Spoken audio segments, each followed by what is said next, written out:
Recorded live from the Washington, D.C. metro area.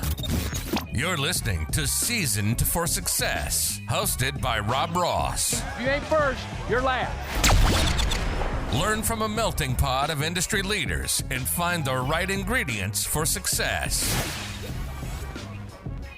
This is Seasoned for Success, my podcast that I started many years ago, and now we're just on to episode 4. So I'm killing it right now. I'm on one episode a year, so I'm doing a good job right now. And but we're about to kick it up a notch, and I've got some guests lined up. But I wanted to start with a good friend of mine, Jay Ferguson, who I've known for 2015, 2016 now, so going on 8-9 years, and business partner, more importantly, a friend and someone that I relate to. And before I hit the record button a few seconds ago, Jay and I just talked for almost 30 minutes about everything from catching up. From the hurricane coming to colonoscopies to hot tub sales, Deep Creek real estate a little bit, but we saved the good stuff for this podcast. But this is going to be fun. Excited to catch up with Jay. We're gonna make this beneficial to those listening. Talking about real estate trends, second home market. Specifically, we're going to talk a lot about the Deep Creek Lake market. A lot of the folks that are going to listen to this are going to be some of my Loudoun County folks who live down here in the DC area where I'm at. And a lot of them want to buy second homes, and a lot of them want to drive 2.5 hours to do it. That puts you smack dab in the middle of Garrett County, and a great place to buy and a great place to live. I can tell you that firsthand because I've been there since 2016 myself, and absolutely love it and can't wait to get back.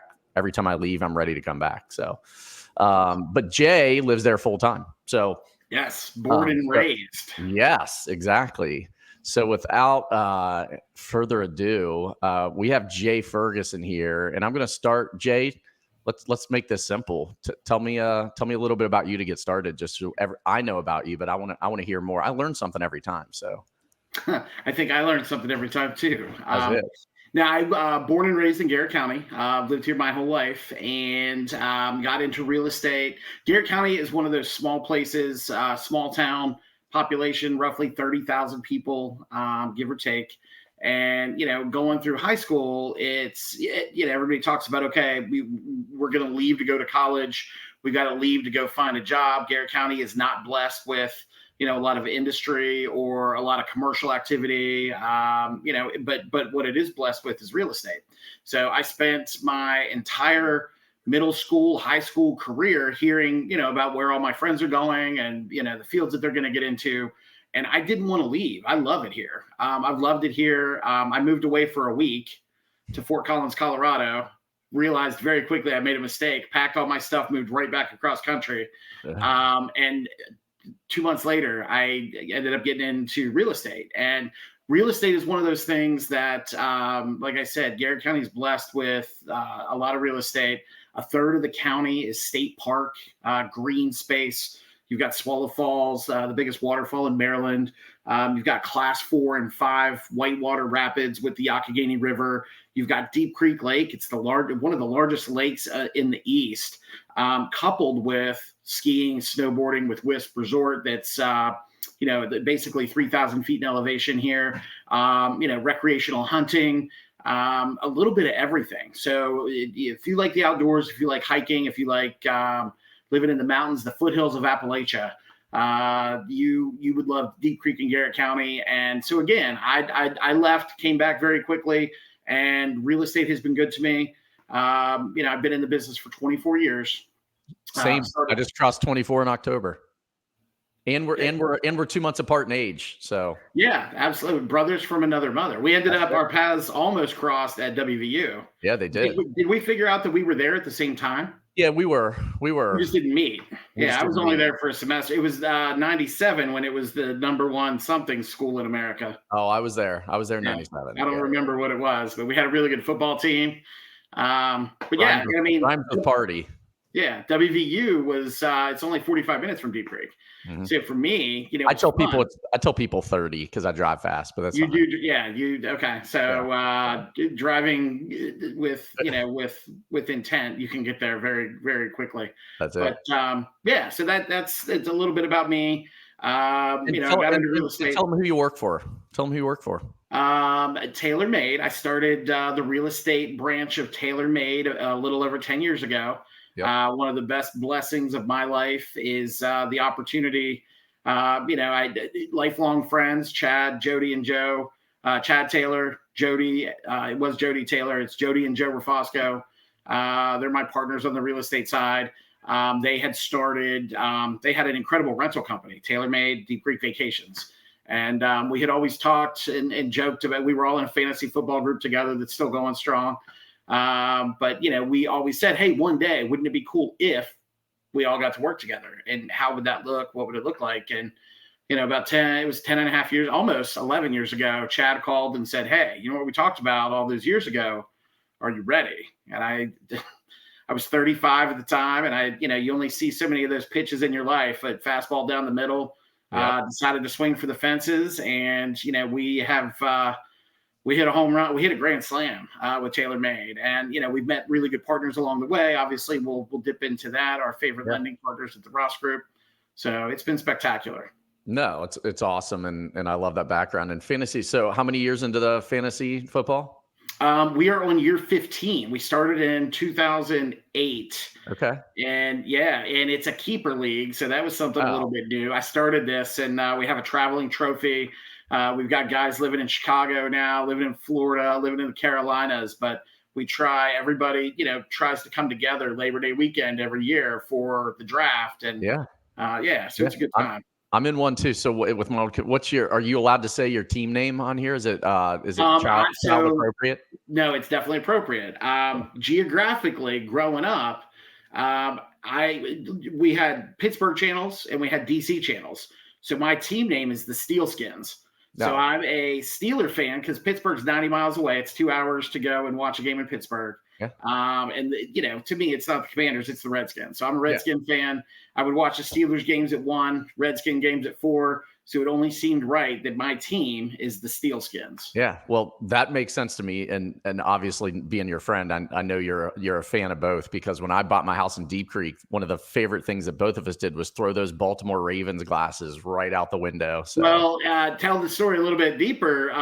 The house that Rob picked had an entire bar built into it, but it was a Raven bar. So they had pictures of the stadium, they had pictures of Ray Lewis, they had pictures of Ed Reed, they had Raven glasses and cups. They might have even had a neon sign or something. It was disgusting. It got a makeover. So it's all steel curtain right now. It's steel curtain, and you named the house what?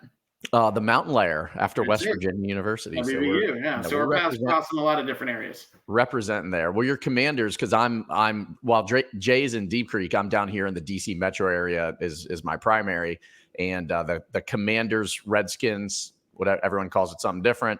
They're cooking. True fans know what they're called. Yeah, they're called Washington's team, but I know what they. Team Washington. Yeah, they're cooking with fire right now. Jaden Daniels is the. Big game this week against the Ravens. I hope that he's got enough meat on his bones to protect himself from that mighty defense. We respect the Ravens. They're a good football team. But we do respect them. Hoping we can pull one out, keep the win streak going.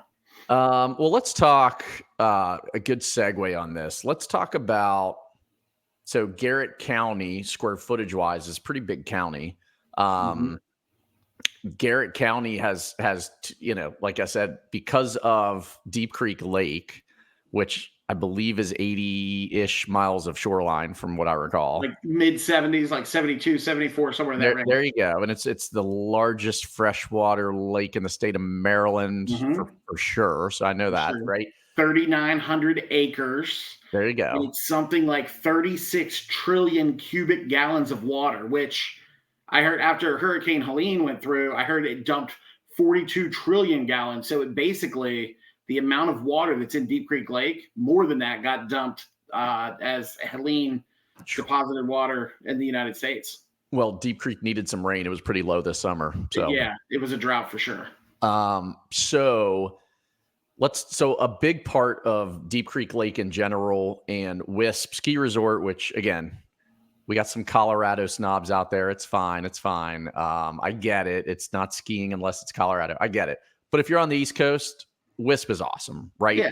You're still a hop, skip, and a jump down to Timberline and Canaan. If you want to hit up some other, you're not too far from Seven Springs. So if you come to that general area, you can hit up a couple different ski resorts. Wisp Have being a good weekend where it's, Wisp one day, Seven Springs one day, and then Canaan Valley, the next. So you can do it. So by saying that, a lot of folks do want to buy either a second home or investment property in Deep Creek. Sure. And what I'd like to talk about now is kind of second home, not financing. I help with the financing side from my day job. I'm not a podcaster, right? I'm a mortgage banker. Jay's a real estate agent.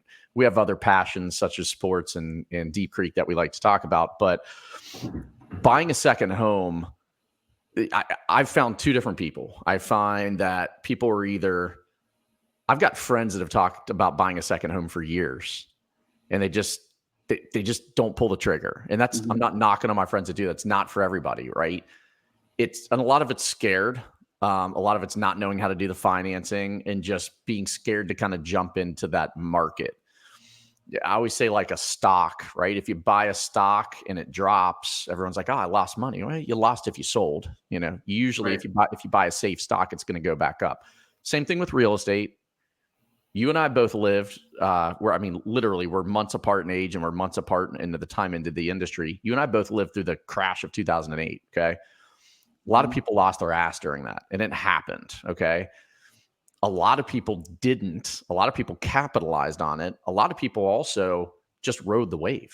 And I'm going to tell you, I was one of those. I had 5 properties at the time, and I watched my net worth get cut in half on just property value. I kept renting it. I kept renting it. I kept renting it, and watched it come back over about 10 years. Right. Mm-hmm. I didn't lose. I sold some homes, made some money. It happens, right? Not everyone maybe had that option. But for a lot of folks, it's, do you want to buy a second home to live in and not rent out? Do you want to buy a second home to live in when you can and rent it out with a property management company, right? Which you've got connections, obviously. And, that's what I do. I rent my home when I'm not up there because it's free money to me, and I'm going to take that right now. Or do you want to buy it as a true investment property, which is a little different, a 12-month lease. That's a little bit of a different monster, and not as, from my understanding, not as common in Deep Creek to have just a true 12-month lease rental. It happens. There's options, but it's not as common, right? Mm-hmm. So talk to the audience here a little bit about that, because I think that's the education a lot of folks want. And here's the part I'll tell you in advance. I talked to one of Jay's clients this past weekend, which we can catch up on. And I told her, I said, the best part about Jay is he's not going to tell you what you need or want to hear to buy a home to get you to buy a home. Mm-hmm. Jay's probably you might even feel at some point, he's like, you're going to walk away and go, does this guy actually want me to buy a home? Does he want, he's going to actually make you think, because he wants you to make the right decision. And he's going to ask questions that are going to probe you a little bit to really do some soul searching. You're also going to realize he actually only cares about your happiness and your goals. He doesn't care about a paycheck, right? And that's and that's one of the things that I admire about Jay is he's always speaking the truth. In fact, his whole company does. His company's amazing with that. They're the best group of folks for that. But so speak to us a little bit about that, and I'll shut up. Yeah, I appreciate that. A really good segue. During COVID and the pandemic, I probably talked 500 people out of buying. In some cases it was good advice, some cases it wasn't good advice. But in 24 years of doing this, I learned very quickly. Investors, when people talk about investments, when they call and say, "I'm an investor, I'm interested in buying property at Deep Creek," I learned to cut 2 hours of time out of every conversation just by starting with, well, just so you know, and I made myself the promise. Anytime I talk to anybody and they say the I word, investing, There is nothing in Deep Creek Lake that cash flows. Nothing. Unless you're paying cash. And the rentals or whatever you're going to do offset the utilities and the real estate taxes, the wear and tear, the maintenance, those kind of things. Nothing pays for itself. So you're always going to have cash out of pocket every month. Now you can narrow the numbers and that, you can put more money down. There's different ways, tax incentives that kind of offset some of the investment, but nothing pays for itself. And that's the best advice that I start with anybody. And, so often a seasoned investor that, they ask about cap rates. There's no such thing as a cap rate at Deep Creek Lake. Yeah. I'm sure there is, but, we don't talk about cap rates. It's, do you want to be here and do you enjoy spending time in this area? It kind of leads to something else that you had said. Some people are on the fence and some people might be afraid. Some people just haven't pulled the trigger yet. With our vacation rental department, I got to see through Jody Rafosco's lens. We had internal data of people that would come and stay at TaylorMade, and they would start with, a weekend vacation, being introduced to Deep Creek for the first time. Yeah. Then you would see the next year they would come up and spend a week. Well, before you know it, you start to see the life cycle of these people. So it was, 5 to 7 years, typically. People come up, they vacation, they like it. And if you don't, you're not coming back to Deep Creek. You're going to Colorado, or you're going to Vermont, or you're going to Canaan Valley, or you're going to the Caribbean, or you're going to Florida, wherever it is. Yeah. That's the beauty of Deep Creek. You can still come and enjoy the weekend here and not have to buy anything. But enough people have, after the third or fourth, fifth time you've rented, now you're bringing friends and their kids, and everybody's, running around and having a great time. And it always turns into this sitting around the fire outside or sitting around the living room, chatting like, how much money we've wasted renting. Maybe we should buy here. So that's kind of the beginning of that life cycle. And, after you vacation somewhere 3, 4, 5 times, if you want to be there or not. Right. So you do. Yeah. Yeah. I mean, how you tell me. I mean, I can't remember if you were coming up and staying or what brought you up here. So, yeah, for me, your Morgantown connection brought you up here because you would go skiing when you were at WVU, right? It is. So I grew up an hour south of Morgantown, just went to high school in West Virginia, right? Oh, grew up. Yeah. Right.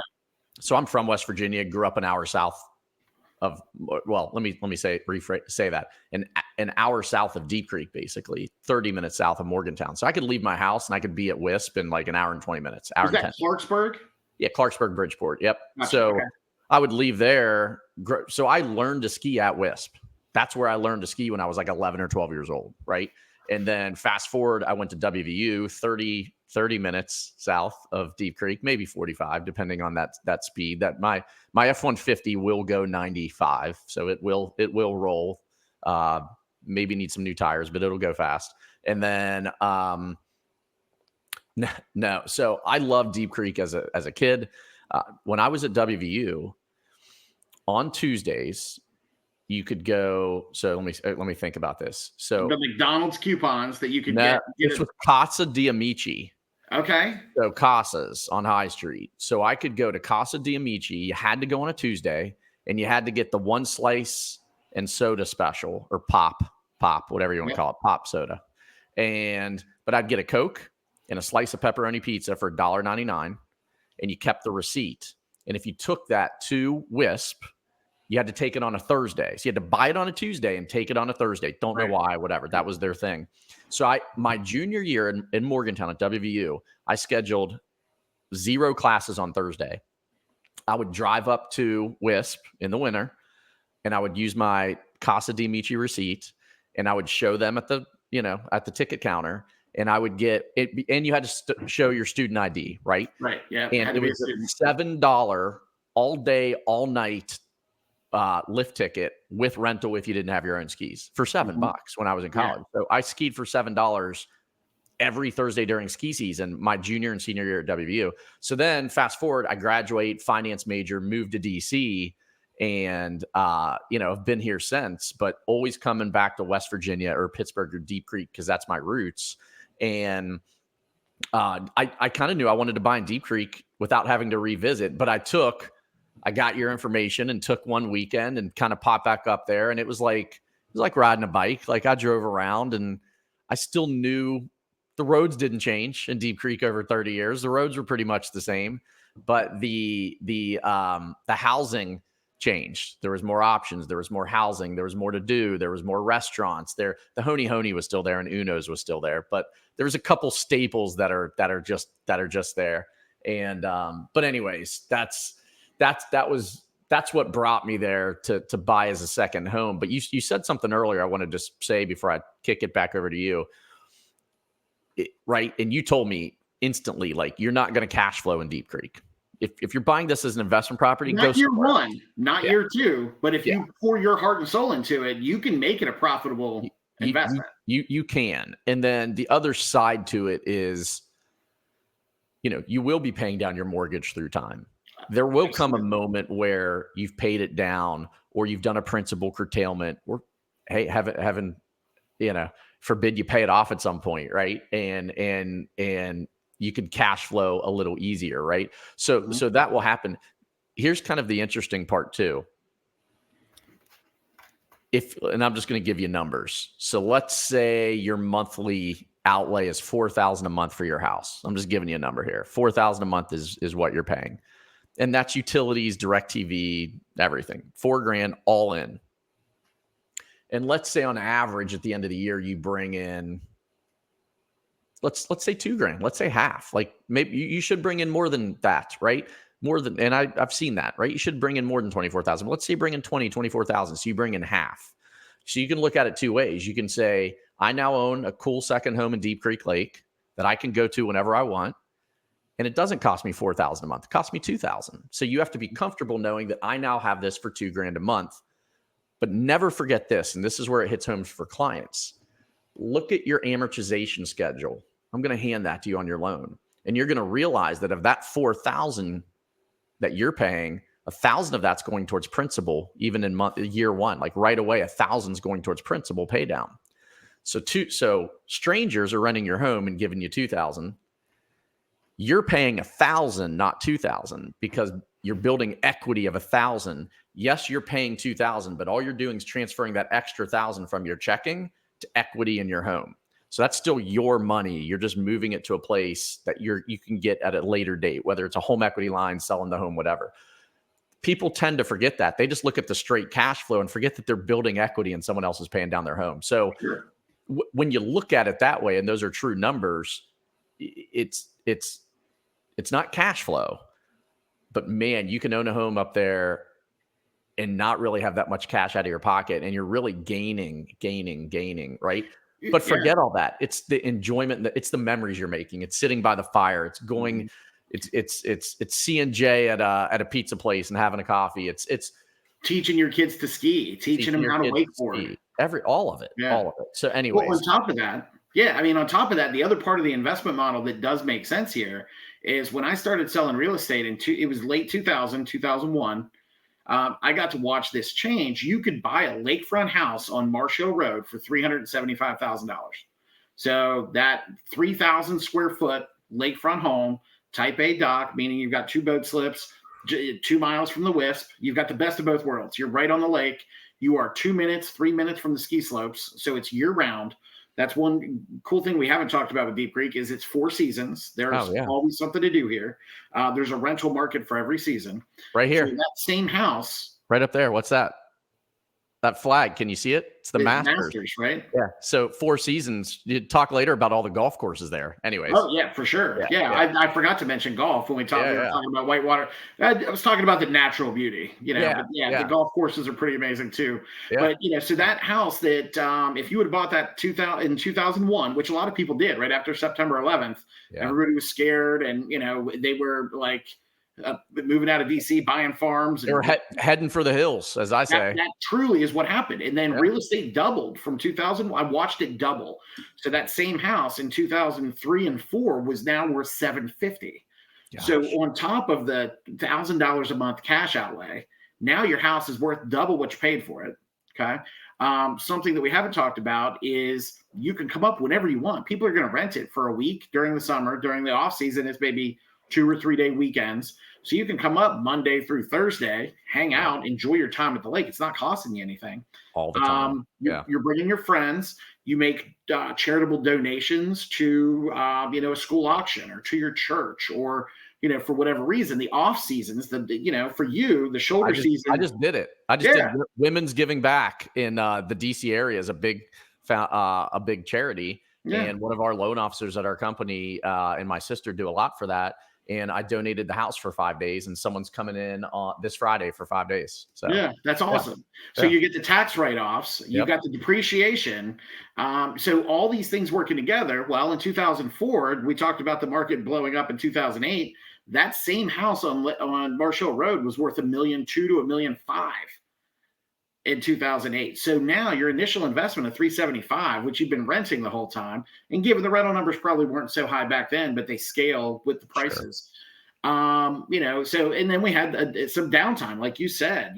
2008 was a really rough time. I did the first short sale that ever happened in Deep Creek. None of us had ever known what a short sale was. I had only ever known price appreciation. Yeah. And all of a sudden, somebody paid $1.2 million or $1.1 million for a townhouse. And I won't say where, because if they are watching this, they'll know I'm talking about them. But it was a slope front duplex. They'll unsubscribe very quickly from the channel. Yeah, very quickly. And I'll probably get a hate message like, "Oh no, that was us." They paid $1 million for it, $1.1 million, which it was never worth that in the first place. Sure. It just got inflated. We did a short sale. They brought, we ended up selling it for like $700,000. So the market crashed. Now, if they would have held on to it during 2020, the pandemic, those prices shot right back up there again. That same unit sold for even higher. Yeah. So everything in real estate is a cycle. But think of having 20 years of vacations paid for. Yeah. Not to mention all the tax write-offs and all the happy people that are in your life that you let them go up and use your house. The charitable contribution. It's not just the write-offs. It's the giving back to the community and letting people use the house and experience that. So you couple all that together, and owning a second home is a pretty spectacular thing. But you're right. It's not for everybody. If you're not going to come up and use it, or you can't stomach the fact that, rentals might be down for 2 or 3 months or a year, like rentals right now are down 30 to 50%. And we can talk about that a little bit. I can testify to that. Yeah. Yeah. Well, I mean, during the pandemic, everybody wanted to come to Deep Creek. Your numbers were through the roof. You couldn't even get a maintenance guy in there during the turnaround time. It was like, Bethlehem, no room at the inn. Yeah. So then travel thawed out. People could fly to Europe again. They could go to Hawaii. They could go to the Caribbean. They could go to the BVI. Yeah. And they're just taking a little bit of a break from Deep Creek right now. Yeah. It's not that they don't love Deep Creek. They're just not coming 5 or 6 times because it's the only place you could drive to. You know what I mean? Well, yeah. And tell me this too. So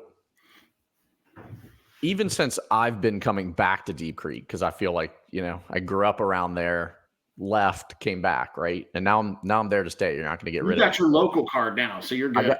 I'm working on the local card, right? And you're not going to get rid of me this time. But what I've noticed in the past 7 to 8 years, and I really think that these words shouldn't go together, but the boom from COVID and that real estate market there helped this. But I feel like it's more than that. It's sustained a little bit more than I expected. And when I say sustained, maybe not the rental income, but like a brewery opening, new restaurant, Firewater, investment in the area, Moonshadow. Like, I'm just saying, like, there's shout out to both places I've named. Hey, there's 2 new auto parts stores in Oakland too. So there you go. It's like I'm looking at this going, there's a lot of businesses opening. There's a lot of restaurants opening. There's a lot of positive stuff going on. The Arrowhead Market, that I think they just did a complete renovation. That was pretty nice. Popped in there. Royal Farms. Yeah. Oh, where's that? At the intersection of Glendale. You haven't seen that? Oh. There's a Royal Farms coming and another Dollar General, which is kind of funny, but Royal Farms will be there. I think they've been getting that lot ready all summer. Right across from McDonald's, directly across the street from McDonald's. That's what's going there. Okay, because I popped into the bar at the Cove. Okay, I should have bought that place, and you told me to. we're not going to talk about that right now. No, you and I had a buddy of mine is the one that ended up doing all the renovation work. It was a good idea, but timing was off. Timing was off. So see, we digress. That's what this podcast is all about, though. This is not the real stuff, though. This is the real stuff, not scripted. You're gonna laugh. I'm holding a rock from Deep Creek. Are you channeling your inner Deep Creek? It's a paperweight on my desk. Oh, cool. And makes a nice sound, but it's smooth. It's like is that like a, I don't know, it's like the fidget spinner. I just rub this rock. I don't know. Maybe it gives you Deep Creek. I might have to cut this part out of the podcast. Maybe not. I don't know. No, hey, that's another business idea. Deep Creek Lock. Instead of Deep Creek Lake, we just sell lucky rocks. Just paint them. So let's go with this. So we've talked about, the challenges with and when I say challenges with owning a second home in Deep Creek, it's not a challenge. Just you have to really want to be there and enjoy your time there. And then everything else will fall into place. Right. If you're just rolling in and you're just investor mentality, might not be for you. Now, I've done investor loans up there. Mm-hmm. That might not be a lakefront property, though. That might be something in Garrett County's big. That might be a home in Garrett County, right? That's 15 miles from the lake. And someone's just buying in the woods. Yeah, just a hunting camp on 100 acres. So there's a little bit of everything for everybody. Yeah, there's a lot of that there, right? So there's plenty of opportunities. And forget talking about a primary. I mean, we haven't even gone there, but let's save that for another conversation. Mm-hmm. People buy there and move there, whether you want to work in Deep Creek or there's tons of people that work in Morgantown that live in Garrett County, tons, all the time, right? Sure. And we keep saying drive to the hospital. Yeah, Morgantown's that 45-minute drive or less. That's it's the largest city in the state of West Virginia during the year. So it was at one point in the last 5 years, it was the fastest growing small city in America. Yeah, it was. Yeah. So there's an economy around. Little known fact, and there's an economy around there. The other interesting part too is just other things to do. When I talked to your client this weekend, it was like, I'm like, yeah, you're an hour and a half from Pittsburgh. I know that sounds crazy to say that. They're like, oh, that's awesome. Like I could just drive an hour and a half and be in Pittsburgh. I'm like, yeah, you can. I was like, you could drive 19 miles because I've looked at it on the odometer, or 30 minutes to Lady Luck Casino and go hit up Nemacolin for a little bit. They're like, well, if you're coming from Baltimore, DC, depending on which way you come, you're driving right by there. Right by there, or you're hitting Rocky Gap Casino on the way up. You got a couple different options there. Nemacolin, I explained to her, was where The Bachelor was recorded during COVID. Did you know that? I did not know that. So 2021, the height of COVID, The Bachelor, which I've watched a few times. I haven't. Was what? It's hysterical. I've seen enough to know what. Yeah, it is hysterical. Okay, and everyone was quarantined, so they did it at Nemacolin. The whole thing, NBC or ABC or whatever said it, right? The whole thing was recorded there. Everyone was quarantined. They're running around the zoo with Joe Hardy, 84 Lumber, billionaire, who just, with a B. God rest his soul, he just died this year. Yeah. On a couple days after his 100th birthday. And he was still riding his golf cart around like his property at Nemacolin since then. So anyways, pretty. You said something, just rewinding for a second, you were talking about how things have kind of sustained here, maybe against all odds. More small businesses are starting, more kind of like a la carte businesses, niche businesses, boat cleaning, just little cool stuff like that. This client that reached out to me, I had never spoken to her. She called me from Oregon. I know.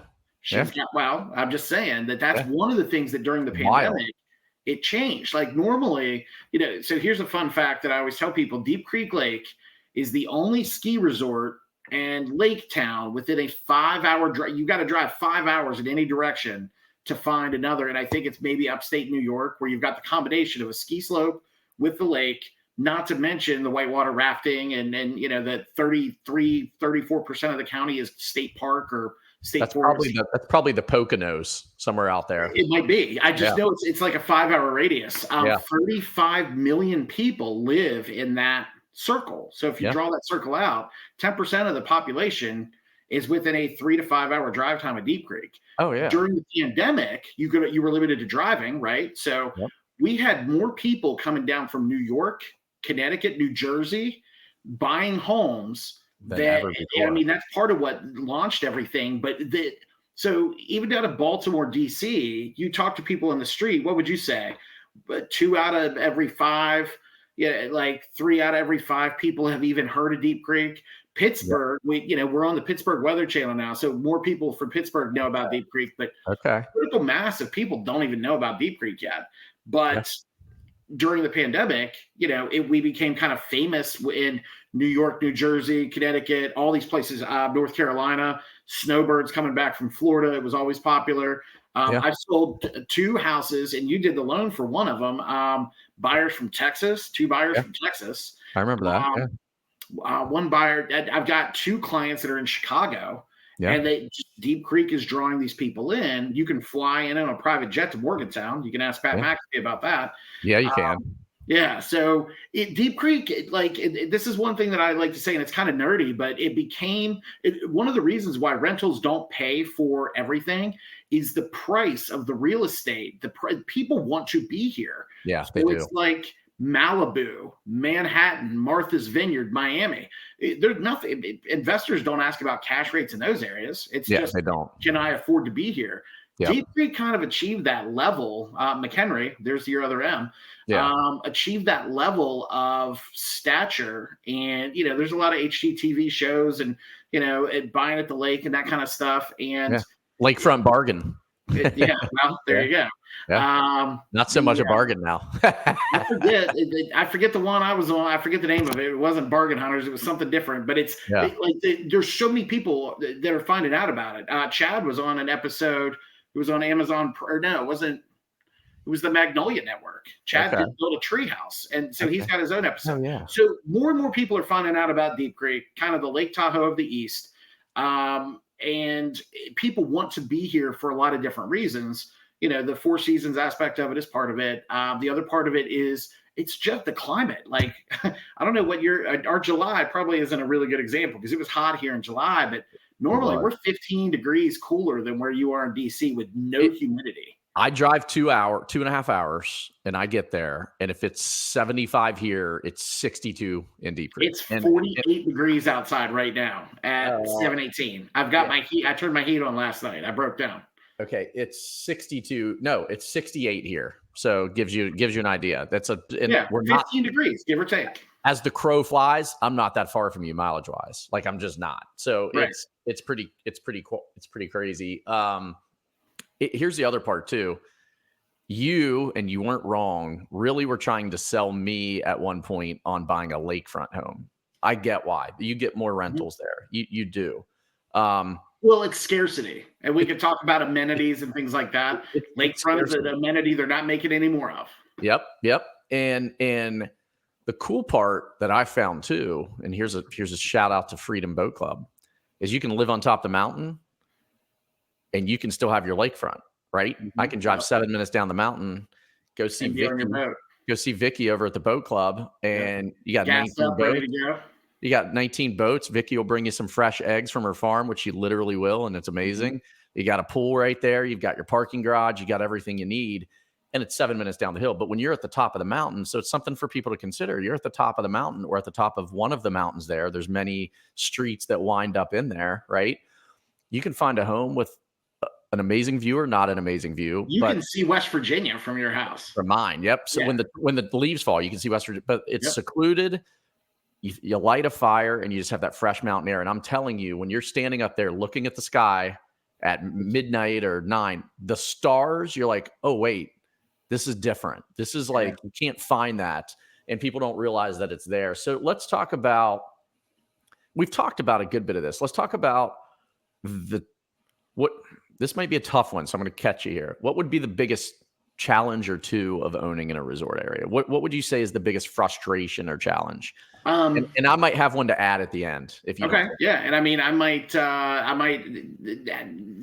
direct hit on one of your frustrations. Finding good contractors, a good team to help take care of everything. You can have a professional property manager if you are renting your home. You have professional property management you're paying for. If you're not renting and you have a second home, you've got a property manager that's keeping an eye on the place. They're, cleaning the house. It's kind of a la carte services. If you're trying to manage everything on your own and you lose your cleaner, or there's an emergency or something, you need to have a roster of trusted professionals, 2 or 3 positions deep. You need 2 or 3 plumbers. You need 2 or 3 electricians, because you can't, it's not like DC, where you could probably have somebody HVAC in your office to fix something today or tomorrow, right? Yeah. Okay. There's enough people to call to make that happen. Yeah. Yeah. That is not one of the strengths of Deep Creek. If you have a problem on Thanksgiving weekend, good luck, because everybody is deer hunting. They are shut down. They are not answering their phones. You see the trucks lined up. You see the trucks lined up on the interstate for the deer hunting. That's it. Yeah. And, and God bless them. That's, that's an amazing thing. It's, part of Thanksgiving weekend. And it's just that annual, I'm not a hunter, but I've got plenty of friends who are, and it is what they've waited for all year. There's some contractors that, they work all summer and then they take the winter off, because their job's outside. They're not working out in the freezing cold. The weather, gets really cold here in the winter. Yeah. In a ski town, imagine that. But so that's a challenge, is not having people boots on the ground here to take care of things. What was yours? I mean, what were you thinking? So it's maintenance. So I was going to say, when you have a second home or an investment property, and again, let's focus on the second home aspect. You have to know that when you go back to your home for your visit, because you've reserved your own home for a week's visit to come up to Deep Creek and relax, that when you first walk in, everything's not where you left it. Nope. The bedroom pillow's in the basement. The pillow from the couch is here. Why is that lamp in the other room? Why is this chair here?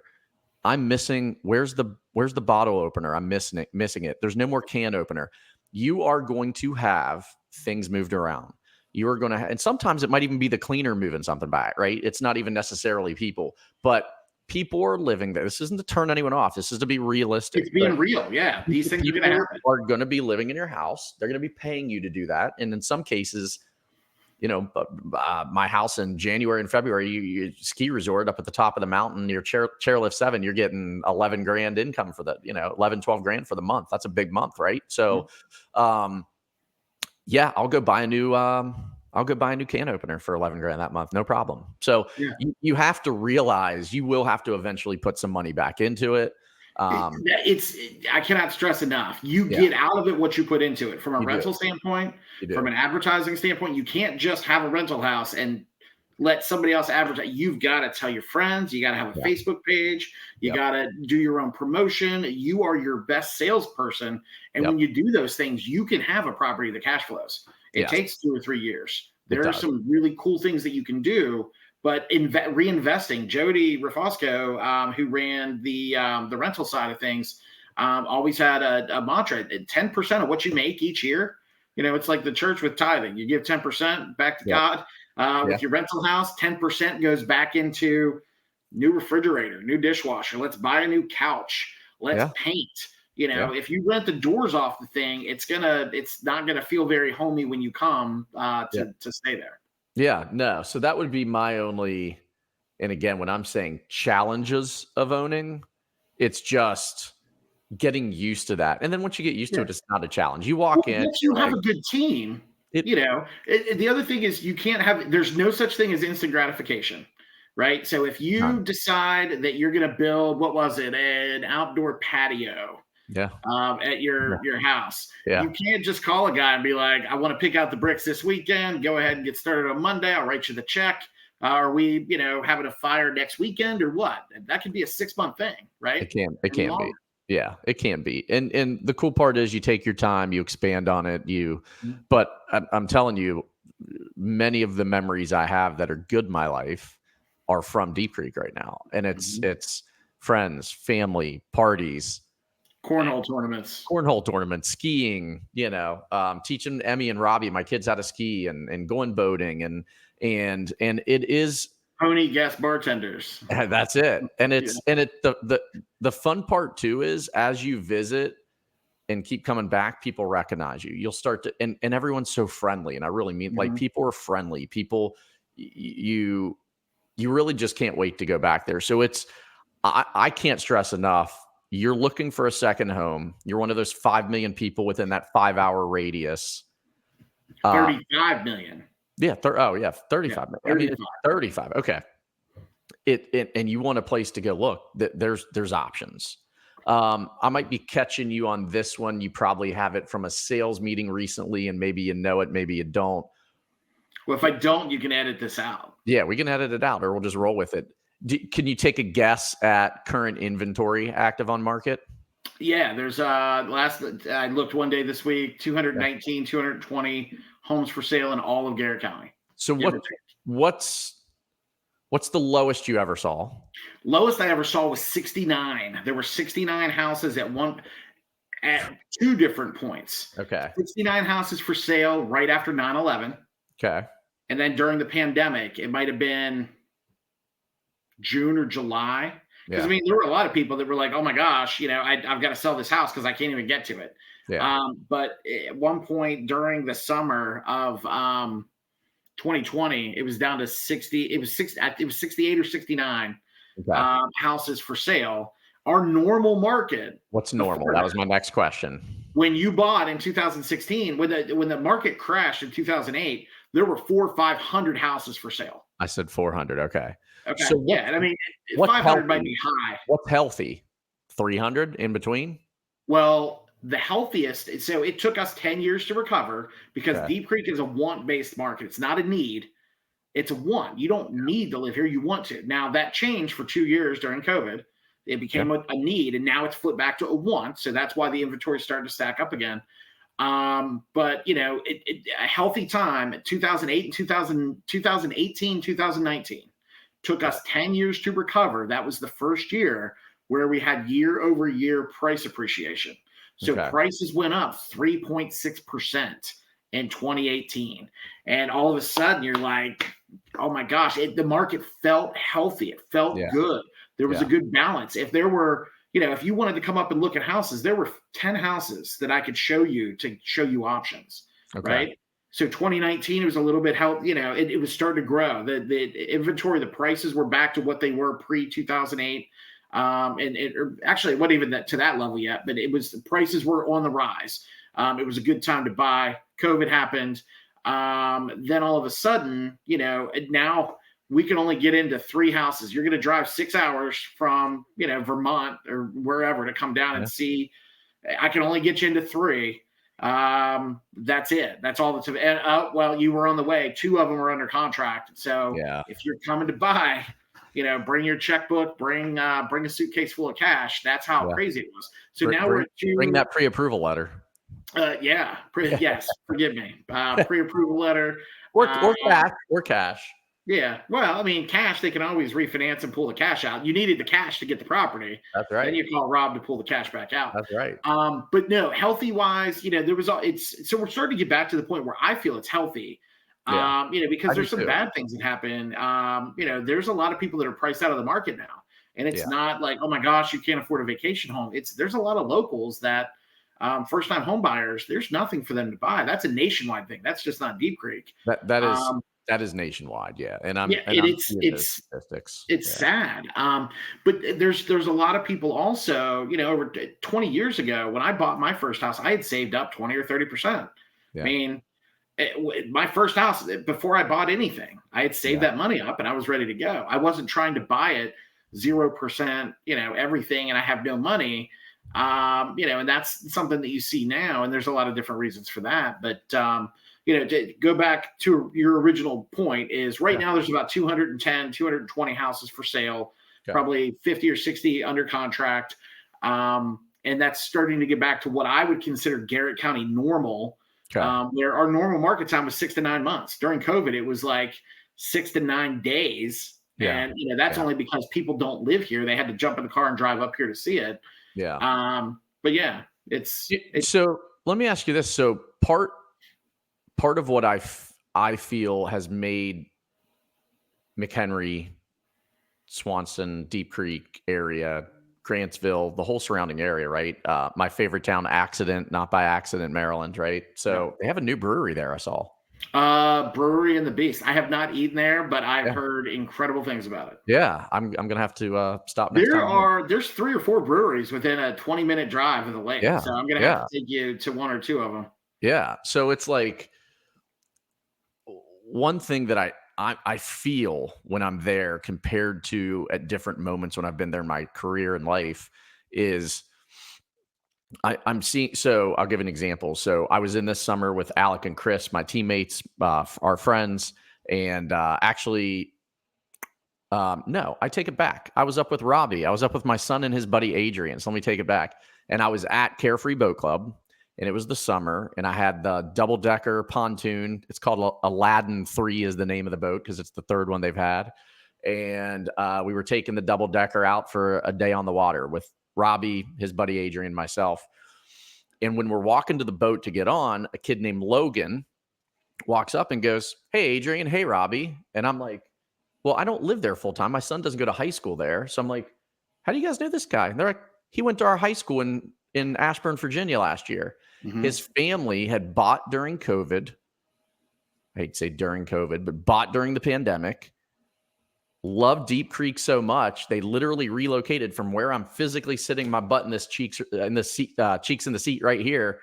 They literally moved there. And now Logan, who went to high school with my son and his buddy Adrian 2 years ago, was working the dock in the summer and lives there. So part of what you said is that I think did change a little bit is some of those folks with COVID where they were going to an office every day and now they could work virtual. A lot of employers, you can still work virtual. So for both of his parents, I was talking to him. I'm like, hey, what made you move from Ashburn and blah, blah, blah. The kid said, yeah, both my parents started working remotely and they continued. They never went back. And we loved coming to Deep Creek so much that we just decided to move here. And that was that. So it's a lot of people did that. Yeah. And I think that's what's made it's what's kept real estate higher in value.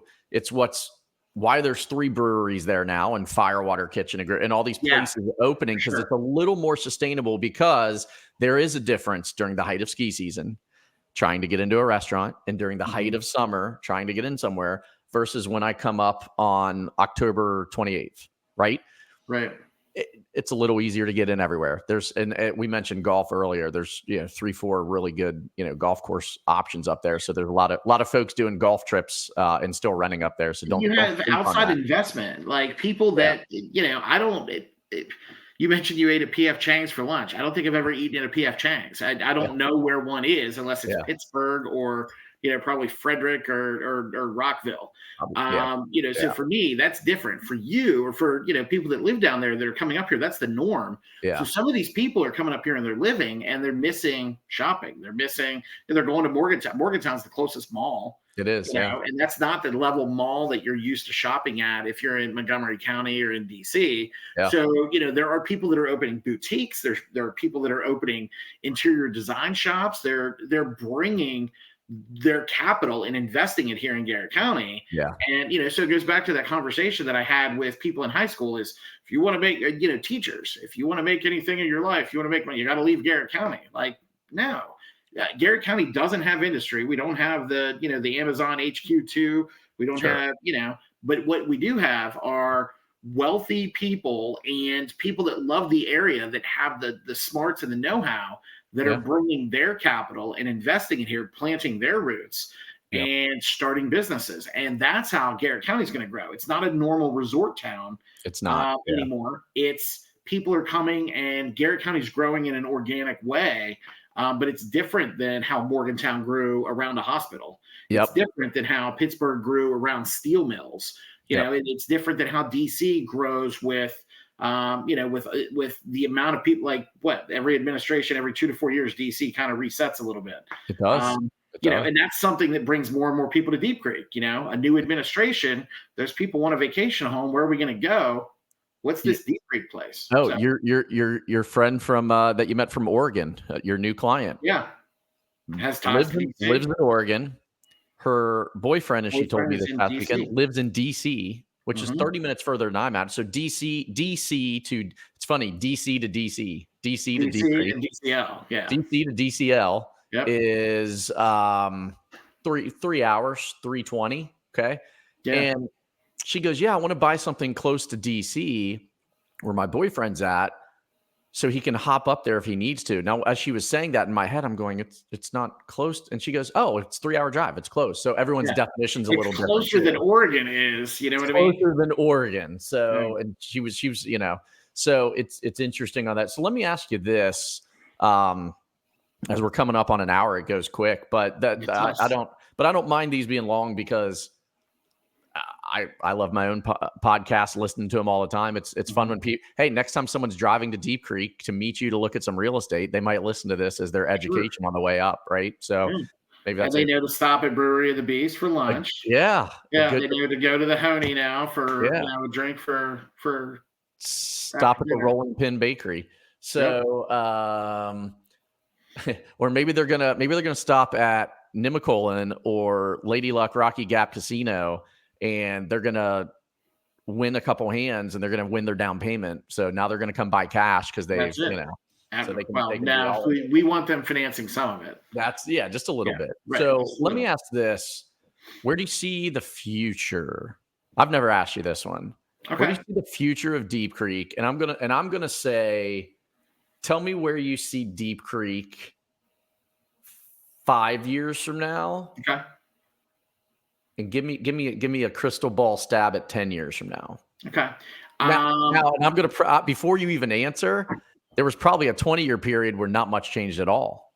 Actually, I would disagree with that because living here the whole time, things change. And, you know, so this will kind of be fun because I can walk you through this. Okay. 20 years ago, there was no Walmart. There was no Lowe's. There was no Tractor Supply. There were half the restaurants. I mean, Uno's, Silver Tree, 20 years ago, McClive's.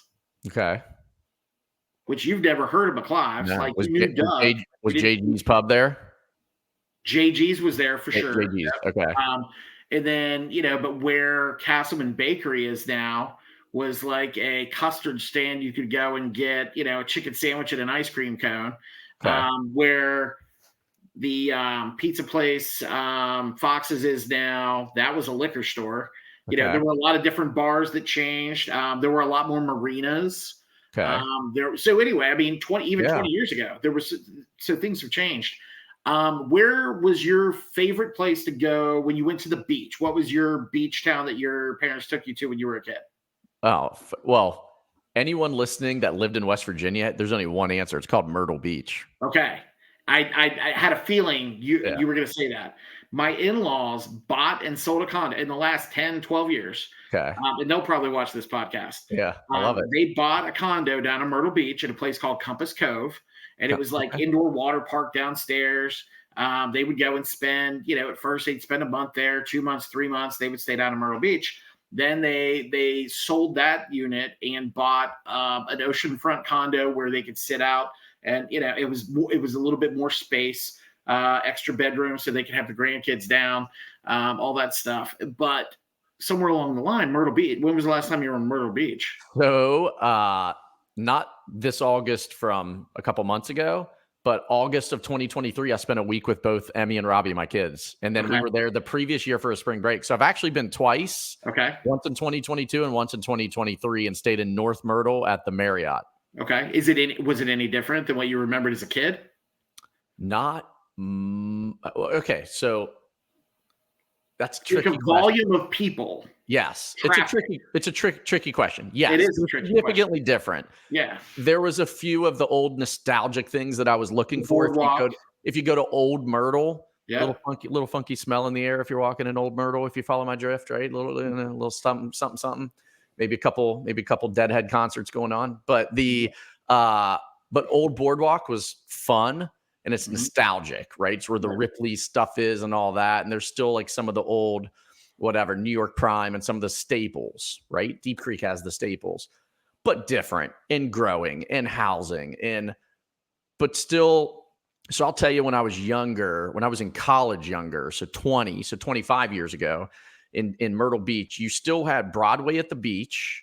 and you still had Broadway at the beach, and you still had There's another Barefoot Landing was the other one. Barefoot Landing. Yep, that's right? it. So you Yep. still had those two, and they're still there, but they're like, there's new stuff. It's like modern. The Margaritaville.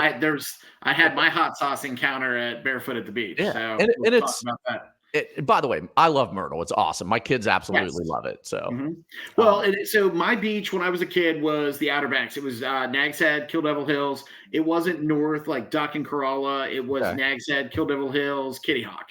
So I remember going as a kid, and you'd see some mini golf courses, and of course there's the seafood restaurants and that stuff. But when you're driving along the beach, you'd see a big house, and then you'd see nothing but sand.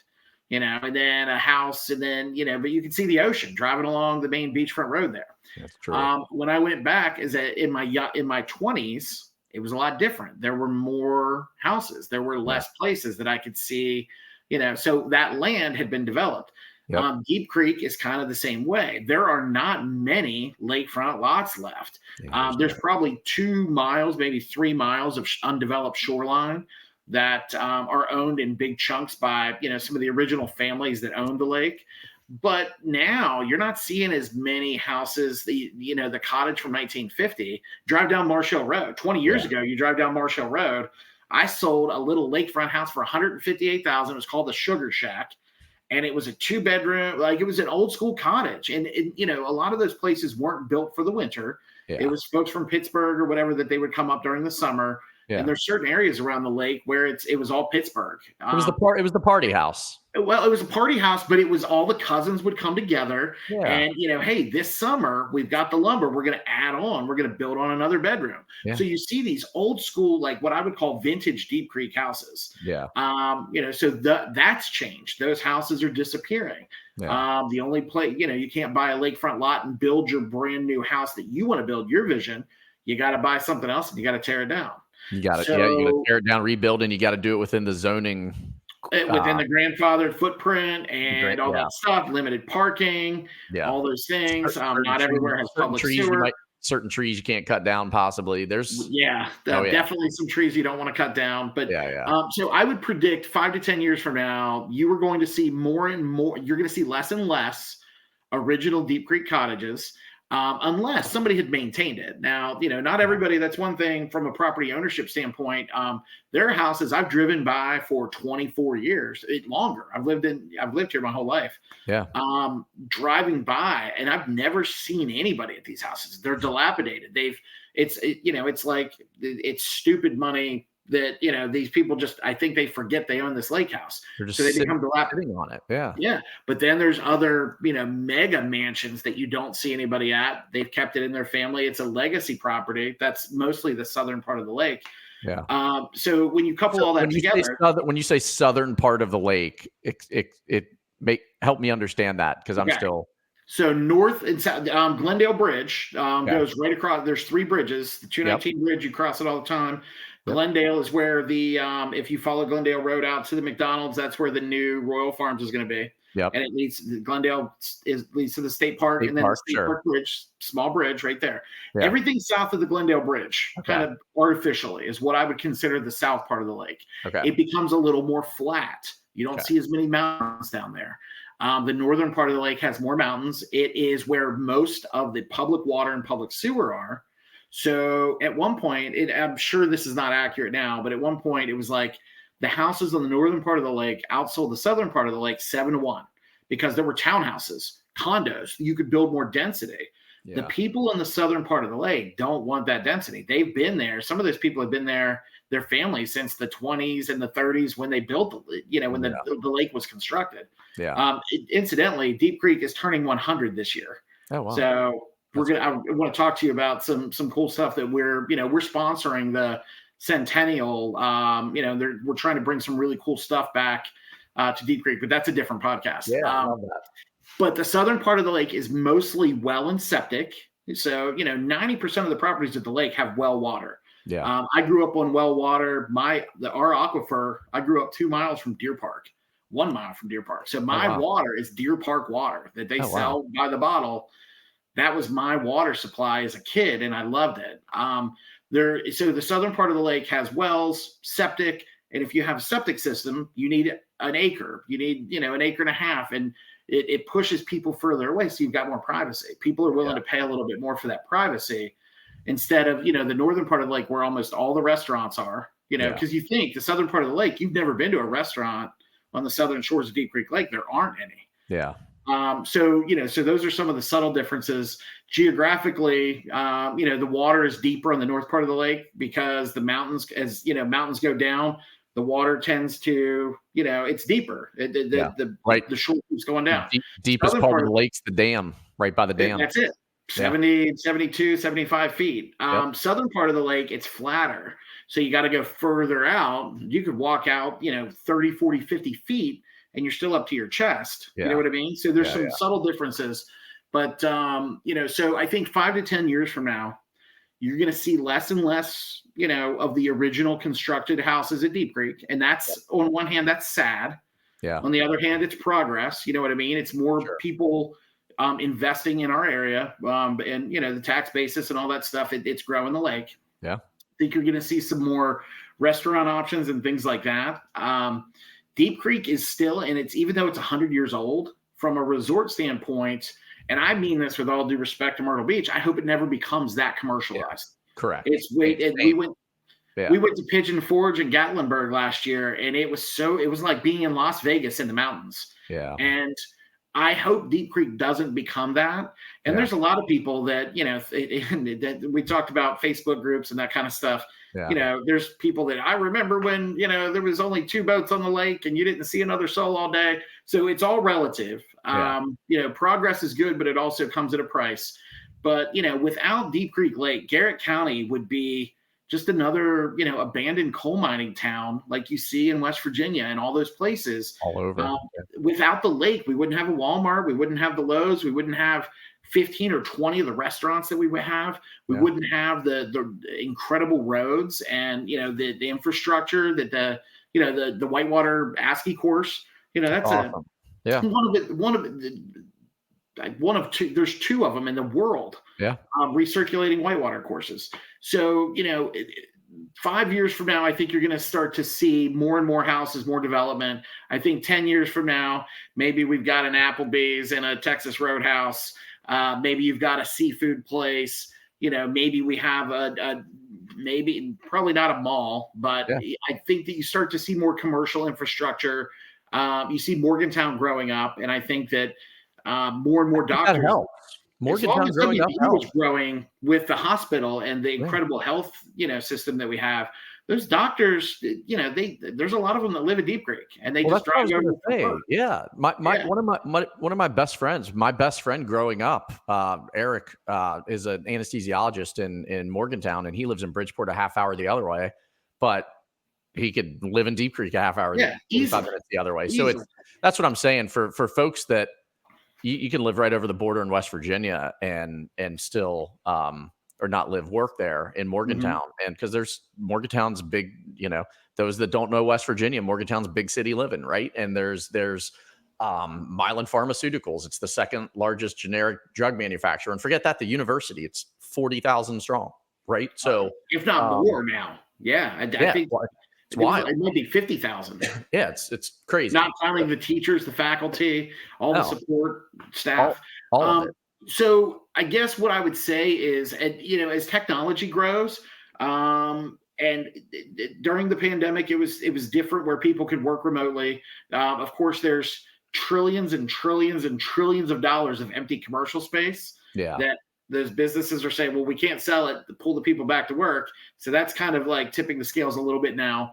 But I do think over the next 5 or 10 years, more and more people are going to figure out a way to live where they want to play and not in a box, in a townhouse, in a rubber stamped subdivision that looks exactly, you know what I mean? Like, I live part of that. So let me tell you, or let me ask you this too. So future building in Deep Creek. So let's say someone doesn't want to tear down and rebuild. And let's say someone doesn't want to resell. And let's say someone doesn't want to live in Oakland. They want to live. So I'm going to say they want to live within a 5-mile drive to the lake, maybe less, maybe a 4 mile drive to the lake, five, something like that. Do you see some of that development? So a lot of it's happening at the top where I live, at the top of the mountain, because there's places to build kind of coming down to the backside of the mountain. They keep building down through there. Do you see that continuing? And do you see that continuing out towards Mountain State Brewery out that way? Oh, for sure. Yeah. That seems like you can drive 5 minutes and you're everywhere. Well, right? in that, I mean, to your point, you said 5 miles away from the lake. That's not even a mile away from the lake, Mountain State Brew Pub. Yeah, but I think what you're going to see is, and this is something that Garrett County is blessed with, we have an incredible Amish population down in Pleasant Valley. I don't know if you've ever even been down through Pleasant Valley, but it's one of my favorite places to go. Yeah. There's some cool hot spots that I'll take you down there. Having land. Yeah. If you don't, not everybody wants to live on the lake. This is one point I wanted to make earlier. I ask people, my email address is deepcreeklaker@gmail.com. What kind of Deep Creek Laker do you want to be? Come vacation here before you buy something, going back to that thread of talking people out of buying it. If you see yourself that you have to have the boat in front of you, looking out your window, then you have to buy a lakefront property, or you've got to buy something with a dock.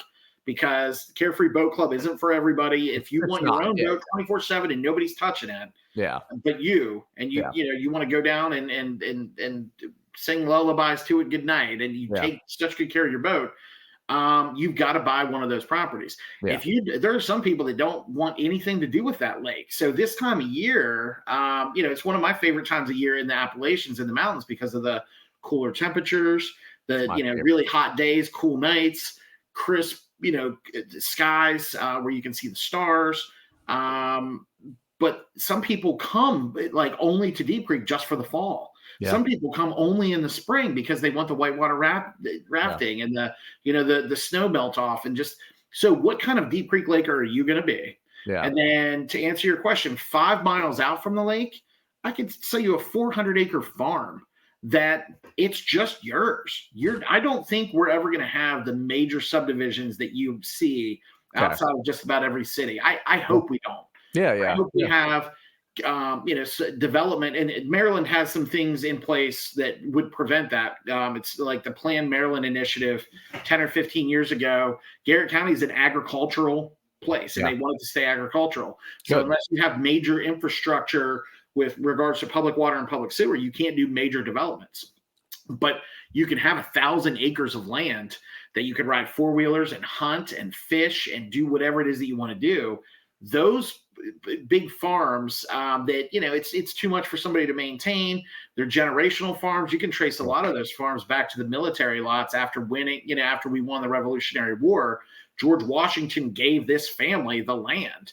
And I've sold some of those chunks, and it's exciting to see. Like, you see a Revolutionary War, you see a graveyard with a family, and I'm drawing a blank on the name of the family. You see somebody that fought in every single war the United States has ever been in. They're buried on the family farm. Oh, wow. So you buy that. Yeah. I mean, you buy a chunk of 50 acres or 20 acres. Maybe you can have some amazing 10,000 square foot homes, and you got a barn, and you got cattle, and you got chickens out there. So you can have the luxury, and you can have the, whether it's a farmette or a gentleman's farm, gentlewoman's farm, however you want to put it. It's a different kind of lifestyle. So Garrett County offers all of that already, on top of, I've got a client who wants to buy, his wife wants to buy the, $1.2 million lakefront house. Yeah. He wants the 80 acres with the hunting camp. For him and his son, but they're 20 minutes away from each other. You can have that. Yeah. And so I do see more and more people living here full time. With Starlink, you can have internet access anywhere now, and it's reliable. It's very, it's good. It's fast. So as long as you can take your job with you, you can do that. And that makes it possible to live anywhere on the planet, that you can have that kind of connectivity and still be good at what you do. But you can, and you and I talked about that a little bit. What are we going to do? Where we go for the next 5, 10, 15, 20 years of our life with our kids, and as that stuff kind of transitions. So that's what I'm excited about, is Deep Creek's going to change. It's not going to be, there's going to be some things that kind of make you sad, like, oh my gosh, there's more traffic. I think at one point we had 14 traffic lights in the whole county. We might be up to 17 or 18 now. I'm not sure.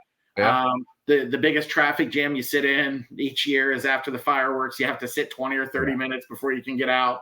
A lot of people get frustrated with that. But also with that comes convenience, more grocery store options, more diverse, farmers markets, and just specialty services. And I think that Deep Creek is ready for that. So that goes back to your question about challenges. The more and more people that come up here and you bring your service business or you bring your small business, there are plenty of places that you could start a cleaning company. You could start your own electric, another Rush Services or whatever. Yeah. Those things are needed. And so that growth is probably going to be a good thing to help grow the community. There's probably room for a plumber because with all those homes. I mean, plumbers, electricians. I think I know about 2,000 landscapers. And some are good at what they do, some aren't. But it's finding your team who works for you, and then you've got a relationship with them. Like you said, something that you said earlier that I'm really, really, really proud of, and I'm sure Clarksburg and Bridgeport are kind of the same way. I know Morgantown was. There are some nice people here. You find jerks anywhere you go, but for the most part, people wave to each other. You say hello. You hold the door for people. That's something that when I come to visit the city, I'll hold the door for somebody just out of habit, and they look shocked, like, "Well, what are you doing?" Like, guess what happens when I'm in Deep Creek? Have a nice day. Guess what I'm always looking for in Deep Creek? What's that?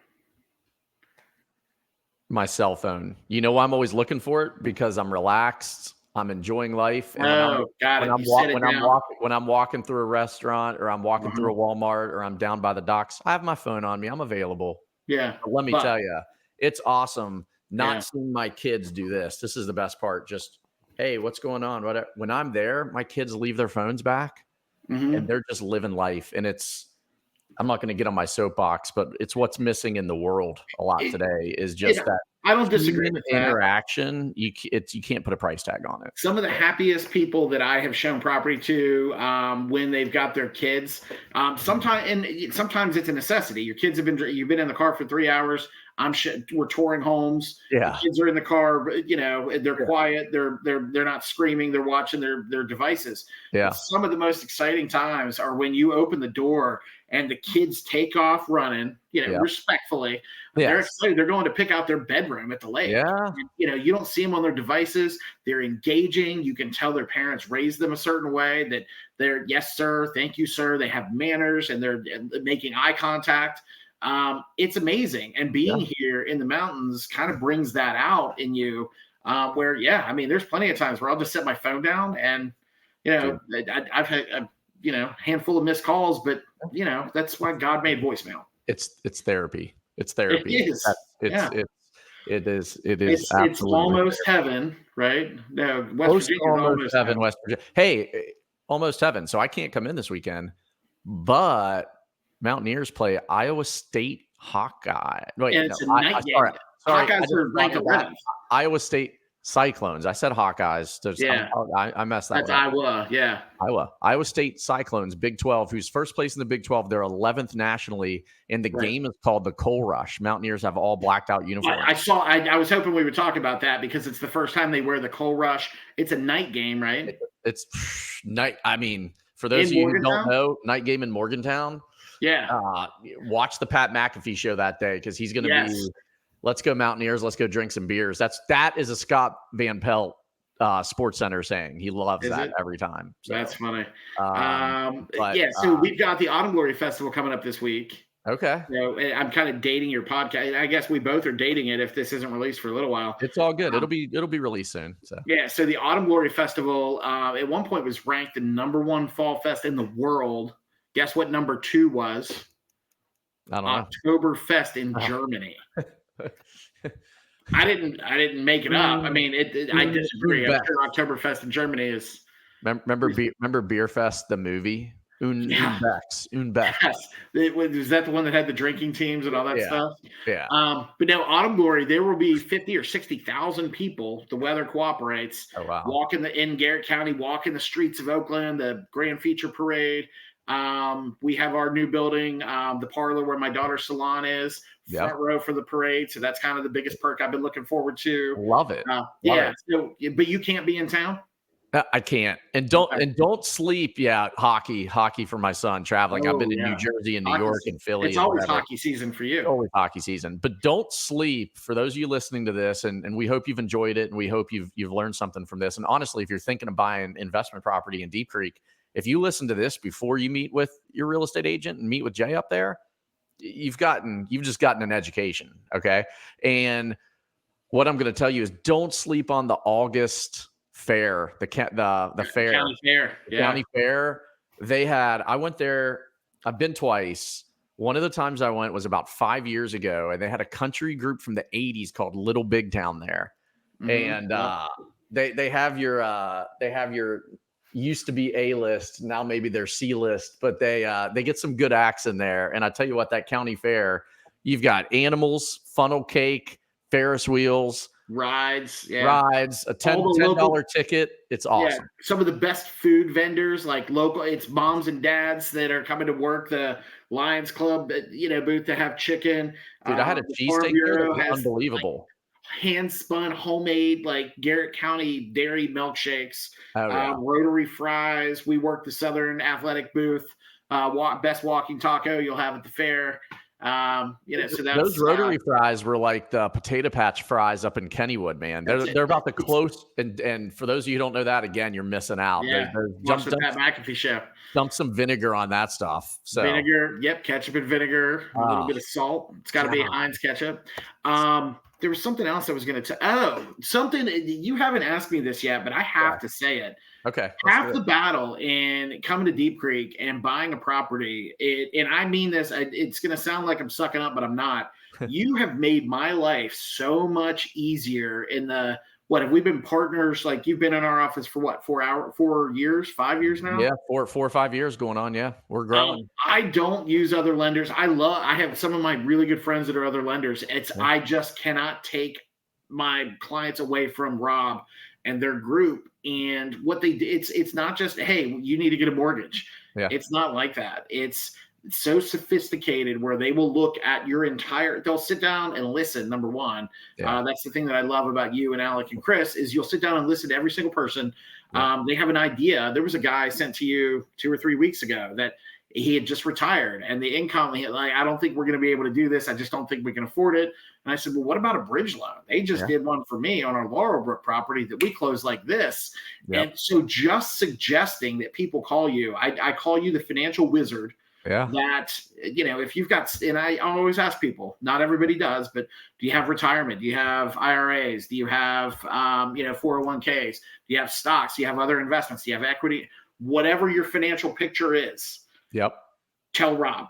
Yep. Give them the information. And it's like 4-dimensional chess where you guys are pulling money, creating programs. Where I always say where there's a will, there's a way. And that's kind of that. Well, I did not ask Jay to give me that plug. I appreciate it. I would be remiss if I didn't say it because I believe it. I try to, even if there's clients that I meet that they have a relationship with their hometown lender, their banker, whatever, like at least talk to them to compare rates. Programs, because not all programs are created the same. You've created special programs just for Deep Creek Lake. We do all the time. And here's the other part. Even if they are pre-approved with someone else, I'll talk to them. Yeah. And if they have a friend or family deal or a special credit union deal or something, I'm giving them the best advice. Just like you tell some people I'm like, hey, you know what? Stick with what you got. That's great. Go with it. That's awesome. Yeah, because some people don't have all the paperwork. They don't want to go through all that stuff. Yeah. And you're honest with them and say, I need all this paperwork before I can give you the real answer. Right. And it's just, the one other thing that I'll say, and I've told you this privately, I've told you this publicly, I'm saying it on your podcast right now. Yeah. When I have a client call, the lady from Oregon the other day is the most recent example. This was 3 days ago. They're wealthy. They have access to money. They have multiple properties. Yeah. They're smart with their finances. There's 100 different ways they could buy a house. Just call Rob. I don't worry about her. I know for a fact you're going to figure out what's best for her. I don't have to worry about, let's crunch some numbers here. I couldn't tell you the last time I had to do any kind of amortization or I know the math, but I don't like doing the math. I say, call Rob for money. He's going to figure out a way to get you the money. My job is to help you get a really good deal on the house. And we're going to find, again, what kind of Deep Creek Laker are you? Here's a house with a dock slip. Here's a house with a view. This one's a rental. This one's not. This one's peace and quiet. This one's right in the center of the action. It's an incredible team when we all work together. And, we keep you posted with what you need to know, and we don't bother you with stuff you don't need to know, and we communicate, and it's part, teamwork makes the dream work. It's corny, but it is true. And that lady you referred me this weekend, I was in Philly. I was between hockey games. I had a great conversation with her. I told her where I was. She was more than appreciative that I talked to her on a Saturday night, emailed her on a Sunday morning. She's applied, and we're working through her numbers. So it's just, those things happen pretty quickly. And you probably love working with somebody on the West Coast because you're grinding till 1 a.m. sometimes. And it's we do what it takes, but these podcasts are part of my passion as well. Loved having you. One other thing, you said this about me. I want to say this about you. We are both really good at what we do. We have a good team, incredible people around us. We have incredible culture with our companies. There's a lot of synergy when we put everybody together, and we have a really good time. We work hard and we play hard, but we aren't so hard up that I've never heard a bad review about the Ross Group, ever. We give good advice, and whether you buy or it doesn't matter. Like, we don't need to put food on the table with this deal. Correct. We're going to give you good advice. You're going to remember my name. You're going to remember the Ross Group. You're going to remember Rob's name. And when the time is right, or when you're at a cocktail party and you're talking to somebody about Deep Creek, you're going to remember, hey, and I've made I don't do a lot of advertising at all anymore. It's all word of mouth. And past clients and testimonials. And I know that you do a lot of the same. Same. My favorite thing is when I'm helping someone buy up in Deep Creek, and they'll call me, like they'll call you first, but I'll have clients that I'll talk to.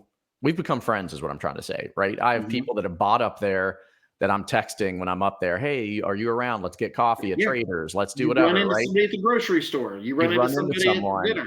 And then, but I'll get phone calls too. Hey, Rob, I was debating buying a boat, but I think you mentioned you're part of a boat club. Can you tell me about it? Like half of my value and resources is I'm half local up there now, right? I always you're like three quarters. I'm from West Virginia. I grew up going there. I first went to WISP when I was 11, and I'm 46 next month, right?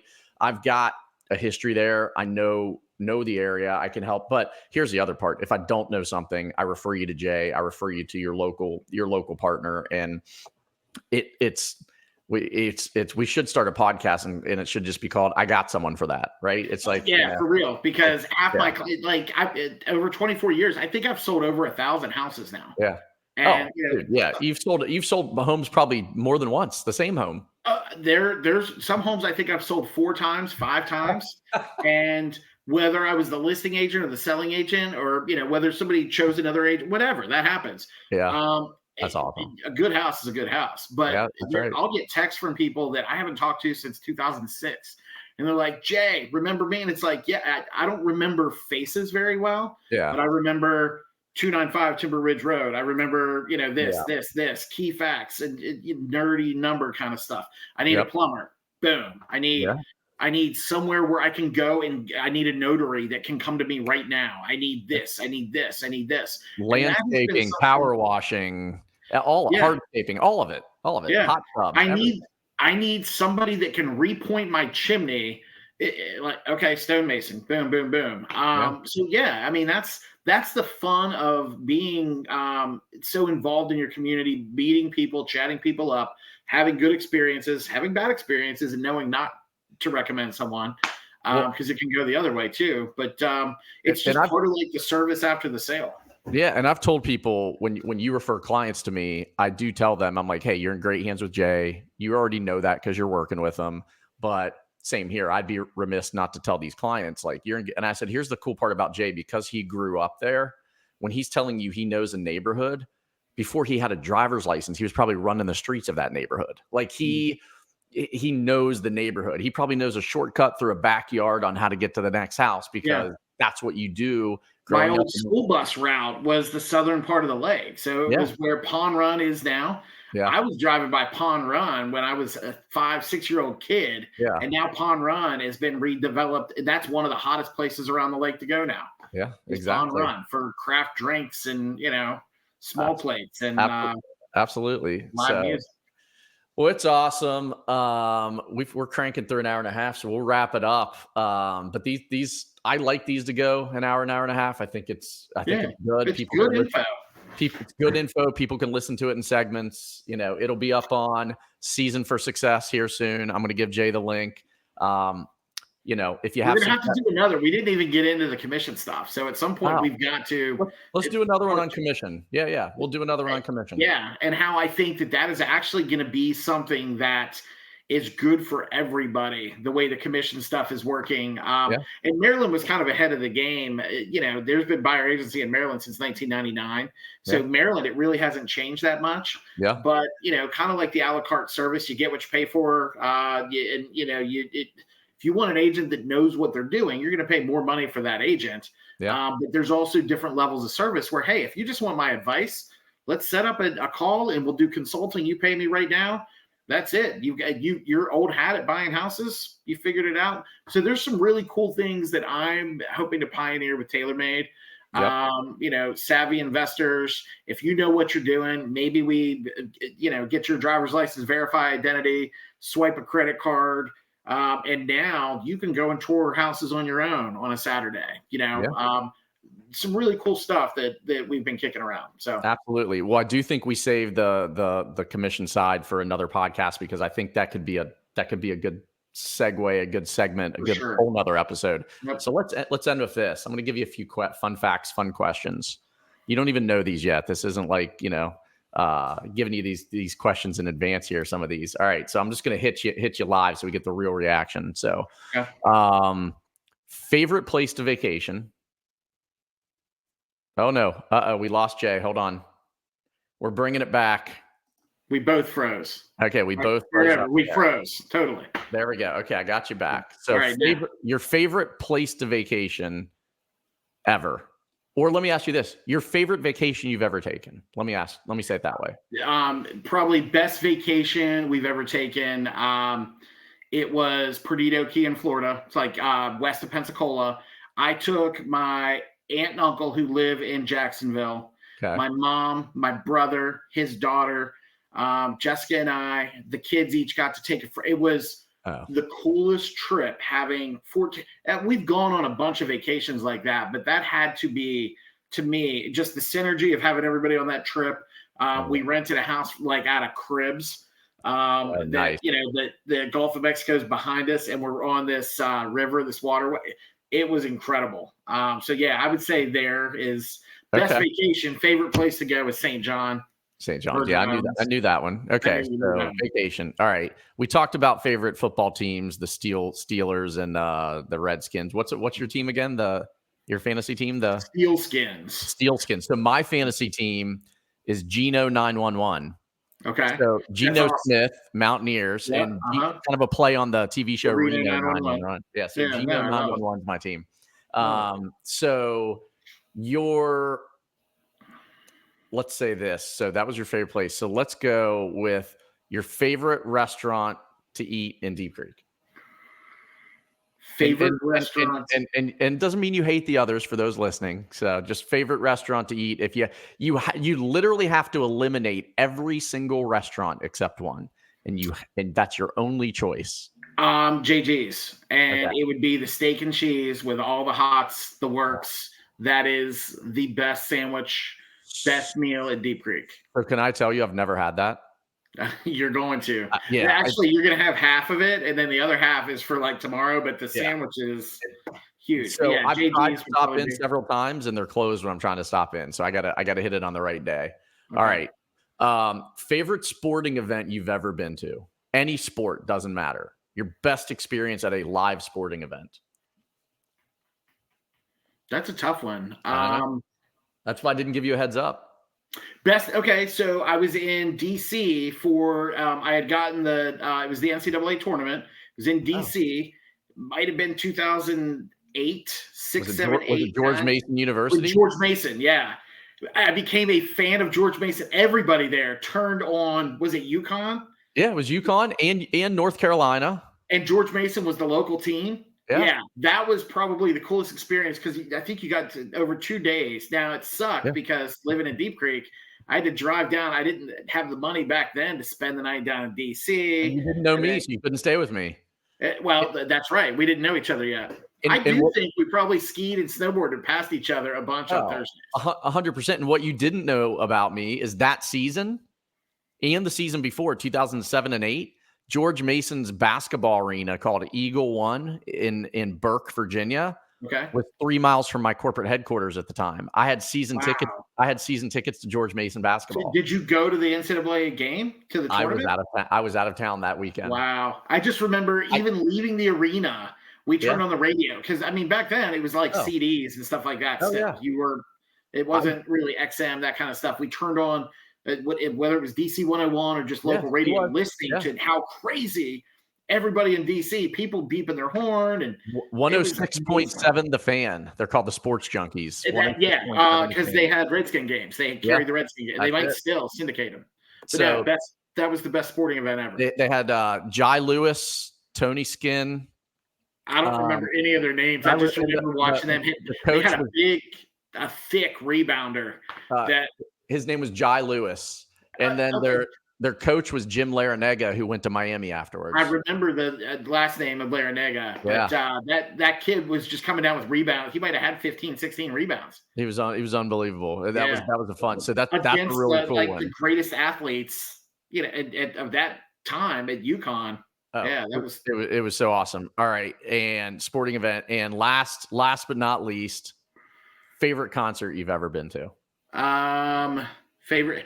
I'm a huge Jimmy Buffett fan. I probably have been to 25 different Jimmy Buffett shows. We've not talked about this either. We haven't. No. There was one show. I was 21 years old because I was old enough to have beers. I was working at maybe I wasn't 21, but I still had beers. I was working at GCNet. So it was like my first job in Garrett County was when the theater opened up. I was an usher when Garrett 8 Cinemas opened. That was my first job. Then after that, I was going to Garrett College. After WVU, I came back. I was going to Garrett College. Couldn't hang at WVU. Sure. You could hang. That might have been the problem. I went to class 3 times my freshman fall semester, and I had 2 Bs and 2 Cs. I went on the first day. I went for midterms and finals. 2 Bs, 2 Cs. That's not so bad. My parents disagreed. But I had somebody that I worked with at GCNet. It was a dial-up internet provider, so I was doing tech support. Somebody that I worked with, Kelly Marie Norris, and Dr. Terry Norris, who was the president of the college back then. This is just coming out of the memory bank. I haven't thought of this forever. Yeah. They got front row seats to the Buffett concert, and I came up with $800 somehow. Did you go to Star Lake? It was no. This one was at Nissan, I think, is Nissan, where they had it. Because I would always go see him at Star Lake. That was home field for me. Down by me. I saw 100 concerts in the lawn at Star Lake. I would get that lawn pass. Oh yeah, and go to like every show. But it was front row. Jimmy Buffett. I forget what song it was. He threw a guitar pick, and as he threw it, it spun like 6 at front row. Yeah, threw it straight ahead, but it sliced 6-7 people. I reached up my left hand, caught it, and he looked at me and kind of smiled. And I looked down, and it was I don't have the guitar pick anymore. I lost it, but it was a pearly kind. It said "Cheeseburger in Paradise" in gold font, gold script on a pearly white. It was my moment. I made eye contact with Buffett. He was surprised that I caught it. That was the best concert ever. So again, something we haven't talked about. So my favorite concert ever was Buffett at Nissan Pavilion in Gainesville, Virginia. What year? It was past then. It was like, so I didn't have Robbie. Okay. So I'm going to tell you it was 2003 or 4 because he came back. Okay, so like the Don't Stop, was he doing the Don't Stop the Carnival? Yeah. I was there at that show because I can tell you, I Yeah. went to Merriweather. I went to Nissan. Nissan and Merriweather are two different ones, There's right? two different. Merriweather's Maryland. Nissan is In Gainesville, Virginia. Virginia. Yeah. And then I know I saw it at Star Lake because I've still got the tie-dye shirt that still Oh, yeah. fits. Jimmy Buffett, don't stop the car. Where I'm sitting right now, I'm 19 miles from Nissan. It's called Jiffy Lube Live now. I'm Okay, right here. right. I saw Dave Matthews there before. Okay. Yeah. He's there I all the time. know I saw Dave Matthews at So that Nissan. year, I saw Jimmy Buffett, which is just the greatest. And again, God rest his soul this year, Yes. too. Like, I cried when he passed. dude, I did too. When I heard that news, I first thank God that I had a chance to go see him. I felt bad for everyone that didn't have a chance to see the spectacle, which is, fins to the left, fins to the right, Yeah. and just be there. And then it's just such a party. But one of my favorite moments was with my Uncle John Ross, my dad's youngest brother, who lives up in Rhode Island, up near Providence, Rhode Island. I won't get into the exact New Kingston right area. So, but that year I went to Jiffy Lube or Nissan. 2 weeks later was Jimmy Buffett's last concert of the year. And for whatever the stretch was, maybe it was like a 10-year stretch, his last concert of the year was always in Boston. And we drove up 2 weeks later. I sat in 13 hours of traffic, drove to my Uncle John's, my Aunt Ann, thanks Aunt Ann.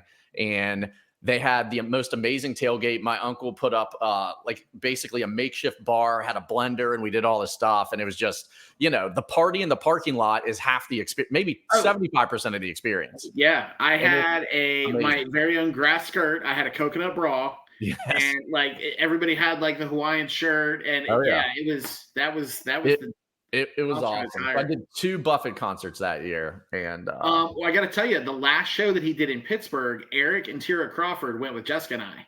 No way. And well, Tira went to go get drinks. Okay. She didn't come back for 2 hours. That's how long the line. We thought she was gone. Wait, Buffett Tira? No, not Tira. She said that she partied in the line with it. They were all singing Pencil Thin Mustache and all that stuff. I'm like, can't really, you're enjoying the show, but at the same time, it's like, where is Tira? How are we going to find Tira? Yeah. And guess what's not she watches this. Those cell phone signals aren't working there. No, not at all. Especially when you're from Garrett County and you're not on your home towers or whatever. Yeah. You know what I mean? You're not on. But she came back and she had beers and we got to listen to the rest of it. I have to tell you this though, because I know how you are with Robbie and your travels. The most fun I've had recently at a concert. Yeah. I took Noah for his birthday 2 years ago to Metallica in Pittsburgh. At PNC, and it was such a good. I took him and my younger brother Jesse. Yeah. And then last year, when Metallica announced that they were doing their world tour and they were doing the 2-night no repeat weekend, the closest place was New Jersey. So we bought tickets. I've never been to New York, never been to New Jersey. We're riding into the Jersey Turnpike at 7:30 at night. We're supposed to. Our VRBO fell through. Oh no! So we went and had the best time at that concert, and then. And Noah can play guitar, so he's learned Metallica and playing it. Awesome. Well, there's a festival in Ohio that it's May 8th, I think. Sonic Temple. Metallica is going to be there for 2 nights. We got like I've heard of royalty. You need to go. Yeah. We got rock royalty, like higher than VIP level seats. Noah's so excited. There's like 100 bands there, so. Opening act for them on Friday. They play Friday night. The opening act, Rob Zombie. I've never seen Rob Zombie. No, that's and then cool. Saturday or Sunday night, they play Sunday. The opening act, Alice in Chains. Never got to see them. Whoa. So, and then there's 100 other bands. Like Alice Cooper's playing, and they keep naming more and more bands. But that's been the most fun is road tripping with my son. So it's a little taste of what you're doing with hockey time. The car time is invaluable, and for sure. And even though with hockey, some of it he's sleeping because it's we got to get there. But just driving. Guess what I do when I'm driving when he's sleeping? Listen to your podcast. I listen to a podcast. I don't know that I've listened to mine. So, but this will be one for the ages. And cool. I really appreciate it. I appreciate you taking. I know you and I. We've been talking for 2 hours and 15 minutes now, dude. I know, and I I've been wanting to do this forever, and I'm back on the kick, and I just have to make time to it because it's not this is not work to me. Just this is fun. Like this is awesome. I'm enjoying. Yeah, this was so much fun. This was the only night that worked. So when you reached out, it's like, oh my God, this is the stars lined up. Tomorrow is the Autumn Glory kickoff dinner. There it is. Thursday night is the Fireman's Parade at Oktoberfest. They shut down downtown Oakland, and everybody drinks beer in the street. They have an old school style German Opa band. Just awesome. Volunteer. It's incredible. Yeah. Friday is a day where all the kids are off school. It's like a national holiday in Garrett County. Yeah. Saturday is the big parade. And then Sunday is the day where everybody's out shopping, crafting, buckwheat cakes, just loving life, man. This is the week to be in Garrett County. This is the week. I'm going to equate that to the Labor Day weekend in Clarksburg, West Virginia. The annual Italian Heritage Festival there. I would love to go to that. Dude, it's called the Tally Rally, and I grew up going to that because my entire family from Clarksburg, Bridgeport area, Harrison County, everybody's Italian, right? And the Tally Rally was right then, and they have everything you could think of. The food is it's sausage and peppers and meatball hoagies and next level food that you just can't get anywhere else. But don't sleep on. So it's the second. So you mentioned the second largest next to Oktoberfest. So a lot of people that festival, right? So a lot of people don't realize in Clarksburg, West Virginia, the annual Italian Heritage Festival is the second largest Italian Heritage Festival in the United States each year.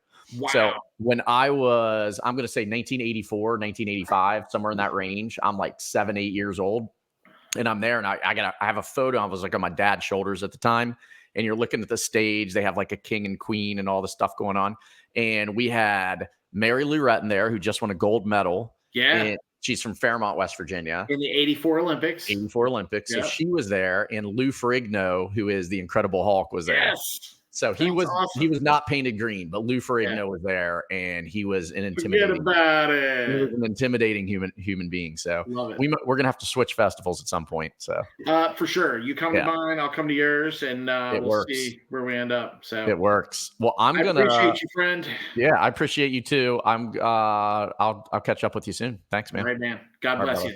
Thanks, Rob. Right, same, bud. See ya. You've been listening to Seasoned for Success. Thanks for listening. Bye-bye. We hope you've gotten some useful and practical information from the show, and we'll be back soon. In the meantime, make sure to like, rate, and review. And don't forget to spread the word and follow us on social media. On Facebook at Seasoned for Success and on Twitter at Seasoned Success. Have a good one. Bye. Till next time.